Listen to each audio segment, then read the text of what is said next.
Hello मित्रांनो. So आता आपण आहोत, हा जो आपल्याला दिसतो आहे दॅट इज हुसेन सागर लेक.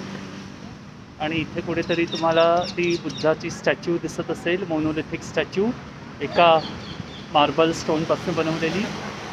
हा आहे NTR लेकचा परिसर पूर्णपणे. आणि हे जे मागे आपल्याला दिसतं आहे हे आहे NTR गार्डन. सॉरी, हा हुसेन सागर लेक आहे आणि हे NTR गार्डन आहे. राईट. हुसेन सागर लेकमध्ये एक छान आपला राष्ट्रध्वज पण फडकताना दिसतो आहे. ते पाहू शकता आपण. Yes. So this is Hyderabad, attractions of Hyderabad, NTR garden, the best garden in Hyderabad, आणि हुसेन सागर लेक. नमस्कार, बाय बाय, भेटू.